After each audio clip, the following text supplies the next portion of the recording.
Schedule కులాల వారికి సంక్షేమ పథకాలు సకాలంలో అందించాలని సంబంధిత అధికారులకు సూచించారు జాతీయ షెడ్యూల్ కులాల కమిషన్ సభ్యులు వడ్డేపల్లి రామచందర్.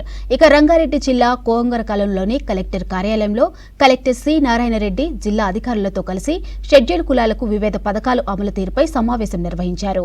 ఇక జిల్లాలో షెడ్యూల్ కులాల విద్యార్థులకు పోస్ట్ మెట్రిక్ స్కాలర్షిప్ ఏ మేరకు అందుతున్నాయని తెలుసుకున్నారు.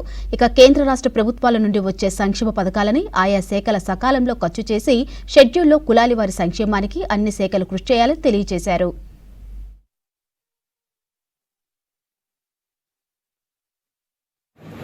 షెడ్యూల్ కులాల వాళ్ళకి అందే సంక్షేమ పథకాలు సకాలంలో జరుగుతున్నాయా లేవా అనే విషయంలో national commission schedule caste from New Delhi నుంచి రావడం జరిగింది. ముఖ్యంగా కమిషన్ ఏం చేస్తుందంటే ప్రతి జిల్లాలో వాళ్ళకి సకాలంలో ఫండ్స్ అందుతున్నాయా లేవా, అధికారులు పనిలో ఉన్నారా లేదా, లేనట్లయితే వాళ్ళ మీద పనిష్మెంట్ కూడా ఉంటాయి. This is the commission power.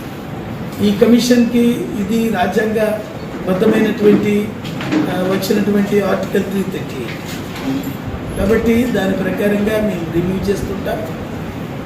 మాకు రాజ్యాంగం ప్రకారంగా ఆర్టికల్ 338 ప్రకారంగా మాకు జ్యుడిషియల్ పవర్ ఉంటుంది. సివిల్ కోర్టుకి ఏదైతే పవర్స్ ఉంటాయో this is the central government clearly. కాబట్టి స్టేట్ కమిషన్స్ ఉంటాయి కానీ వాళ్లకు వాళ్ళ విధానం వేరు, మా విధానం వేరు ఉంటాయి. వీళ్ళంతా కూడా స్టేట్ గవర్నమెంట్ అండర్లో కొట్టుకుంటూ పని జరుగుతుంది.